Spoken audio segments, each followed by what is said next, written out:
because today we are, what are you looking at? I am so excited to have you guys back to today's episode of Moto Photo Adventures because today we are doing a piggyback video on our most ever viewed video ever. If you'll click on the link up here, you'll see our 16-tooth chain sprocket upgrade for the CB500X has been viewed more than 127,000 times. That's a lot of views, but I really don't think he knows what he's doing. Fantastic. We love that. We appreciate all of the views, and hopefully it's helping you guys improve your bike. Today, we're going to do a follow-up episode where I'm going to experiment with the gearing ratio a little bit more, and we are going to swap out my chain and sprockets, going back to a 15-tooth front sprocket, which is the OEM size, and dropping the rear sprocket to a 39. It changes the ratio just like we did with switching out the front sprocket, but it's a slightly different ratio, and I'm going to experiment with that for a little bit. This might be the second best upgrade to the CB500X.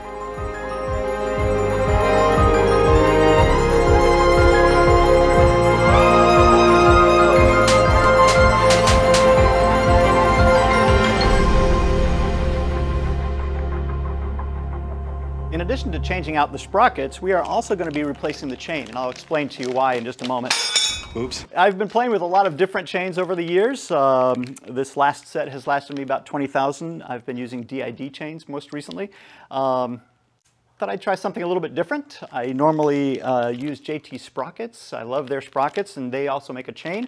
So we're going to go with the new Z3 X-Ring chain. I do recommend X-Ring chains for the CB500X.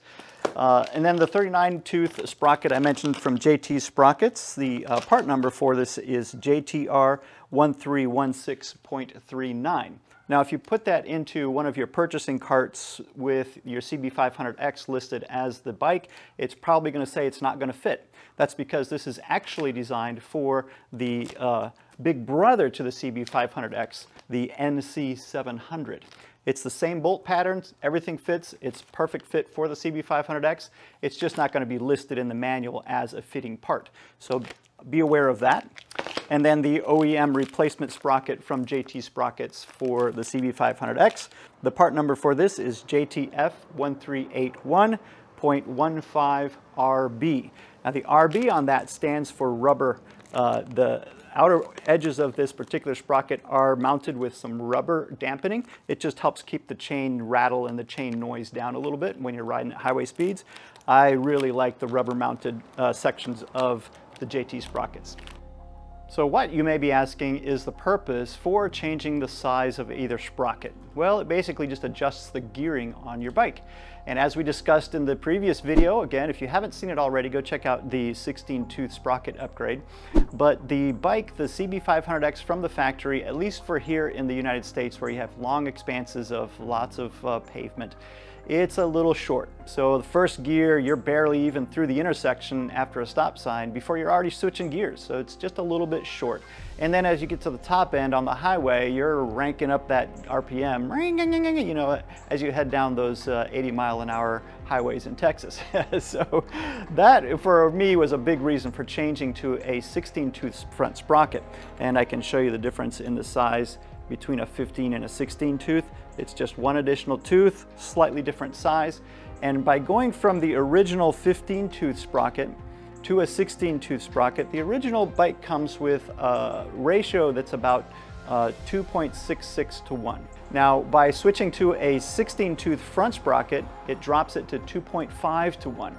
So now you're getting much closer to 1-to-1. Gets a little bit larger gap in between your gears, so each gear seems to be a little bit more useful, I think, for my personal style of riding. If you're taking your CB500X doing a lot of gnarly single track, then you probably don't want to be doing this. But projection. For day-to-day riding, I found the 16-tooth was fantastic. Drops that ratio from 2.66 down to 2.5.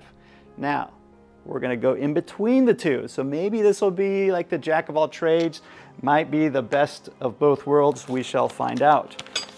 Original 41-tooth rear sprocket, swapping that out for the 39-tooth sprocket. Again, I'll hold that up so you can see the bolt patterns are identical. It may not show in the shopping cart that it'll fit your bike, but it will in fact fit. Just a slight difference in the diameter, and again, 2 teeth less. Kind of like your cousins in Kentucky. This gives you a gearing of 2.6 to 1. So instead of the original 2.66, 2.6 to 1, and not as extreme as the 2.5 to 1. So that gives you a little bit of an idea of where we're going with the different changes in the sprockets. Let's find out if this is in fact the sweet spot for this bike. That's your sweet spot right there. All right, so we're gonna let you guys see what all you need tool-wise to change your front sprocket, rear sprocket, and chain. Here we go. If you can get it, service manual is a great tool to have. Gives you all the details. It's got pictures too. 5 millimeter Allen wrench, 8 millimeter Allen wrench, 10 millimeter, 12 millimeter, and 14 millimeter. 17 millimeter socket wrench, 24 millimeter. These are for the rear axle. Of course, if you have it, a torque wrench is nice. I'll show you what the hammer's for. You're probably wondering why. When in doubt, smack it out. Flathead screwdriver. Chain adjuster tool, if you have it. Of course, there's all kinds of ways that you can check your chain. Caliper, a chain breaker tool if you need it. Grease, of course, is nice. I'm a photographer, so gaffer's tape. I'll show you what that's for. Rag is a good idea, of course. And some gloves. What are we, pansies? First of all, let me allow you to admire my beautiful SW Motec foot pegs. I really like my foot pegs. We'll put a link in the episode so you can check out the review of that and the installation on Jason's bike. But anyway, first step is to get your 8 millimeter socket out and remove your foot peg hanger. So I will mention that I am taking a little shortcut. Kids, don't The try this at instructions home. would be to first remove this panel. However, the only reason that you would need to remove that panel is because there's a small little piece, little grommet back here that bracket fits into. It just fits in there. You do not have to do this, but just for the purposes of showing everybody and better visibility, I am going to remove my chain guard. That uses the 5 millimeter Allen.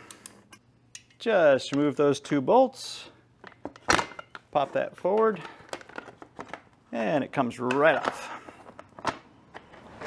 I don't think it does. Keeping the same 5 millimeter, there are 2 bolts to remove the front or drive sprocket cover. One of them is hidden behind this cutoff wire to your kickstand, so just have to kind of look for that. Our friend Dana asked about the 10 millimeter. Well, of course. Can never go wrong with a 10 mil. 10 millimeter for your shift lever. Now, if you look carefully on your shift lever, it's got splines or teeth so that you can get it back to where it's supposed to be. And I personally have a little mark so that I know exactly where to put it back on. And that just falls off. And I'm also doing a little shortcut in removing the sprocket cover because this little wire that we talked about earlier does have a little clip right here. You can very easily unclip that and take this completely off. Personally, I find you can just push it off to the side and you have plenty of access to your front sprocket. The next step in the process, we are going to be loosening the bolt on the front drive sprocket. If you just wrench on that with it free flowing, with it in gear, you're gonna be putting a lot of pressure onto your internal engine components. So I usually leave it in neutral and put this wooden dowel or the wooden handle of a hammer in the wheel to chalk it up. And then I may have forgotten, by the way, you will need a 14 millimeter. We do have that regular 14 millimeter wrench listed down here, but I went and got a 14 millimeter socket wrench that I could put onto my breaker bar because it is pretty tight. Okay, you just gotta wiggle your hips a little bit. And we're just gonna loosen it for now. Not take it completely out, but at least that way that part is done. And the reason why I wanted to do that now is because we're gonna remove the chain. And of course, if you remove the chain, then you don't have any way to have that tension against the sprocket when you loosen that. So we got that taken care of. You can take this out. Next step is to get rid of the chain. This DID VX3 chain is a clip style chain, so super easy to get that off. Another use for the hammer, and of course this is the bing. We're not going to find that clip ever again.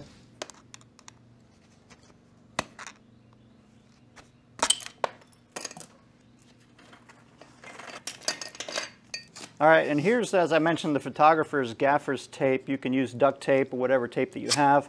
I like to tape this little metal piece just because when you do loosen the adjuster bolts in the back, it can go rattling around and falling out of place, and that just makes it a little bit cumbersome.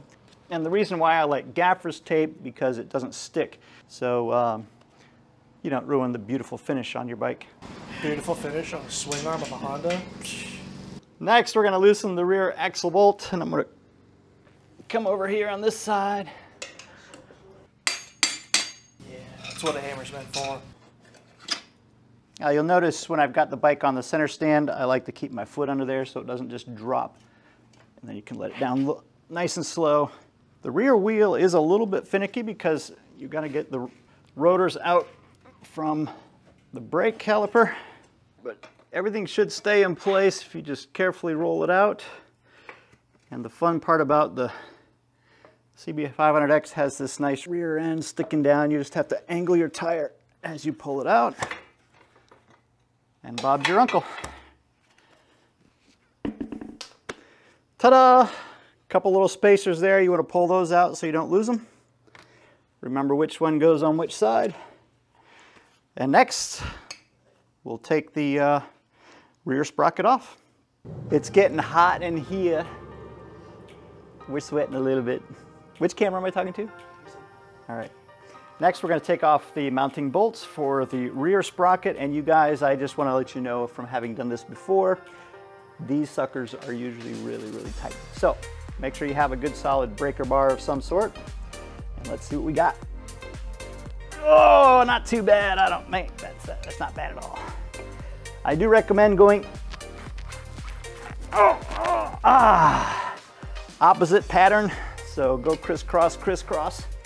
Make you want to jump, jump, crisscross. Is that right? Crisscross. Millennials will get that. I think I blew out a peck.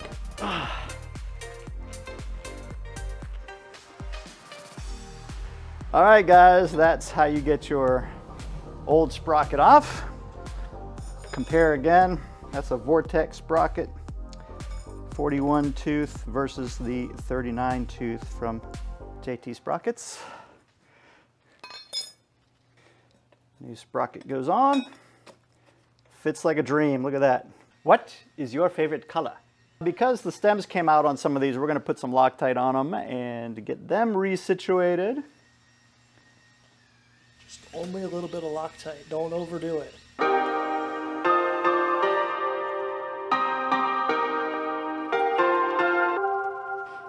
If you have a torque wrench, use it. It's going to be 80 foot-pounds of torque. So like I said, these suckers are tight. Today we're going to pump you up.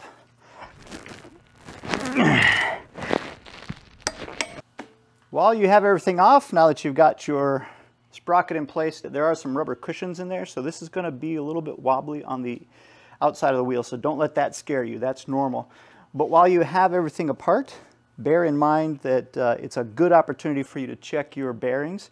Just get your finger in here, wiggle it around, make sure that that thing spins without any crunching noises. That's a bad sign. And if it's all feeling good, I also like to Oh yeah, spread it on. get everything nice and lubed up in here. That's what. Again, just check your bearings on this side as well. All feels good and dandy. All right, remember my old trick of angling the tires so you can get past the rear fender here. Make sure your brake caliper is back on its bracket. Make sure you grease up your pole really good. So this one time in Fort Benning. And since I've got the bike on its center stand, I'm going to do my other trick of sticking my foot under the tire to prop it up. The rubber mallet works great for something like this. Beauty. Now those of you who practice Mai Tai, be familiar with this move. Make sure you get that wheel pushed all the way in, because remember we've let these spacers come loose for a little bit. Is it righty-tighty, lefty-loosey? All right, I'm going to snug it up, but not completely tighten it, because remember we still have to install the chain. Since we do have 2 fewer teeth in the back, and I'm using the stock length on the chain, which is 112 links, the wear bar is going to be further back than would normally be because there's a smaller sprocket on the back. So just be aware of that. Either way, we're going to snug that up according to the tension that the manufacturer requires on the chain. So next we're going to move to the front sprocket, and this should be super easy because we already loosened the nut. All you have to do is undo that and then just slowly wiggle that out, make it come out straight. Grab a little more grease. And I like to just fill in the gaps between the teeth here. It helps to cut down on any chatter and movement. Perfect. Make sure the writing is facing outwards. JT Sprockets. Be careful of your chain guard. And this is a very tight tolerance, so you just need to kind of spin it around until you find the right matchup for the teeth, and it'll slip right in. There's your chain guard. So just make sure that doesn't fall out of place. When you reassemble this, it's very important that you make sure that is secure and properly in place. Reinsert your drive sprocket bolt. Just hand tighten it for now because we'll need the chain to push against it for full tightening later. All right, let's break out the new chain, guys. Again, I'm getting the Z3 X-Ring drivetrain this time. Try something a little bit different. It is 112 links, so it's perfectly cut for this particular bike. One thing I do recommend, since we took the chain guard off, it's a good idea to inspect your chain guide, just to make sure that that's not completely worn down. I'm just gonna feed that through.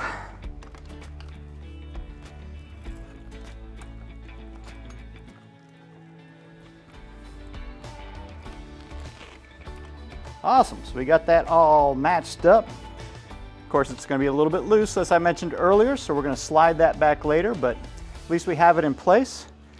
Installing the chain is a pretty straightforward piece. Now, if you had a clip style chain like I normally get, it's really easy.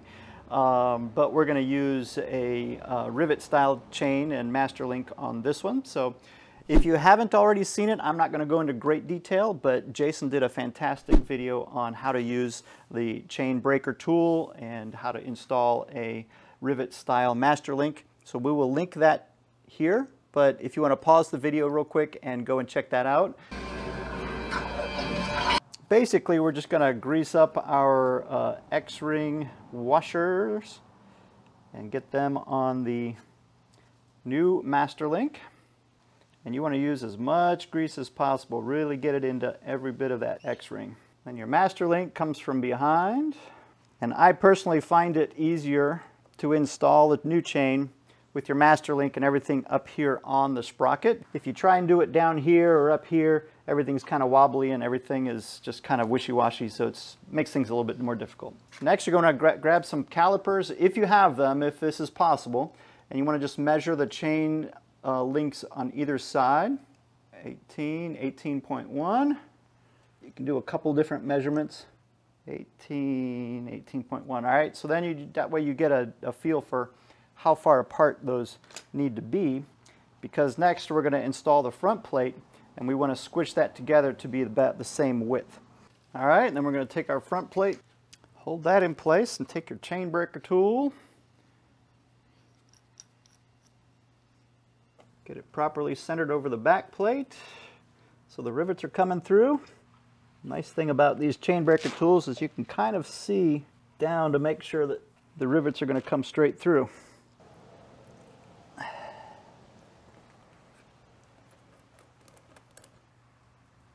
Ooh, 18.2. So once you got everything lined up, you're basically just tightening the tool on here to compress the master link and get it the same width as the surrounding chains. Now remember, you don't want to go too far because you can't back it out. 18.1, perfect.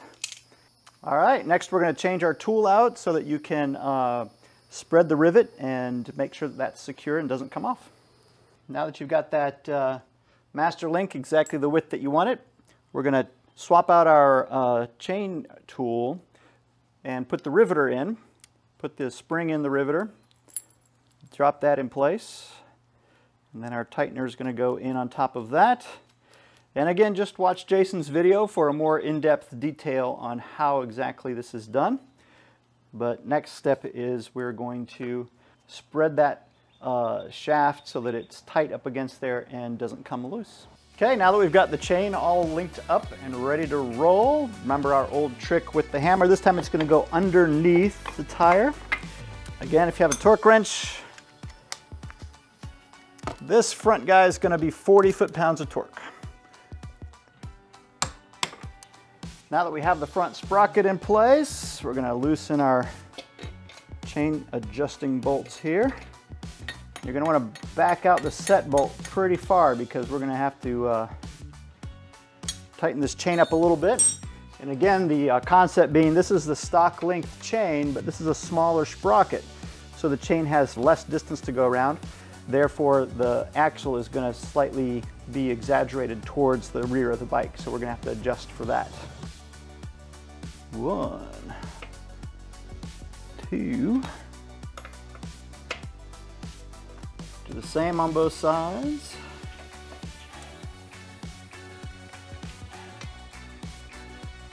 Okay, that's pretty close.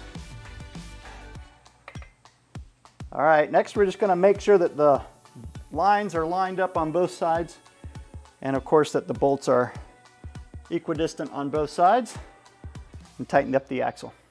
All the fun stuff is over with, guys. We are almost done. Lies. So now we're just going to button everything back up. Make sure when you're putting the sprocket cover back on that you get that chain guide exactly where it needs to be. That chain guide spins around and has a tendency to fall out of place. So make sure that that stays in place while you're getting this cover on. And these two bolts don't go very tight. They're just 9 foot-pounds of torque, guys. Now, don't forget to put your shifter back on because that could be a problem. Might need that. And if you have it marked, it'll be easy to get on because you know exactly where it goes. Last but not least, guys, find that little clip for the chain guard. Get that in place. Funny how it goes back together easier than when we took it apart. Before I put the very last piece of the puzzle together, those of you who were wondering, the BPA chain slack adjuster tool that I use to check my chain slack, we've done a review and an installation video on that, so you can find that in our channel. But the very, very last piece of the puzzle is to, of course, hang your foot peg. Remember, there's a little tab on the back if you did not remove your cover here, so just bend that forward, find that little tab, pop that into place, and you're going to use 27 foot-pounds of torque with the 8mm wrench to reattach that. Over there yet? Whew! That was fun. I hope you guys enjoyed that video. I want to say a big thank you to our friend Dana for being the Peanut Gallery commenter. Thanks, Dana. It's my job. Tell us, what's your blog? My online blog is Striker ADV, and basically I talk about adventure motorcycling from a beginner's point of view. And he does a lot of really cool trips. He's going to be joining us on the next section of the South Carolina adventure route, the next SCAR stage. He actually ran the first SCAR with Jason, Steve, and I, so you've already met Dana. I do want to conclude by asking, you're probably wondering why mess around with the different gearing and different sprocket changes. Well, if you change from the original stock of 15-tooth front sprocket and 41-tooth rear sprocket, consider that even. Then you switch to a 16-tooth front sprocket, you will have an 8.25% reduction in RPMs. So that's what I really enjoyed, was at highway speed, since a lot of times I'm just commuting. By putting the 16-tooth front sprocket on the front, I had a really nice reduction in RPMs, giving me the same speed, which was great. However, as some people point out, you lose a little bit of that lower end grunt. So now we've put back the original stock 15-tooth front end and switched out the rear for a 39-tooth. And what that does is it gives us about a 2.5% reduction in RPMs. So still a nice advantage or benefit to street riding without losing the low-end grunt on the off-road section. So we're going to test that out.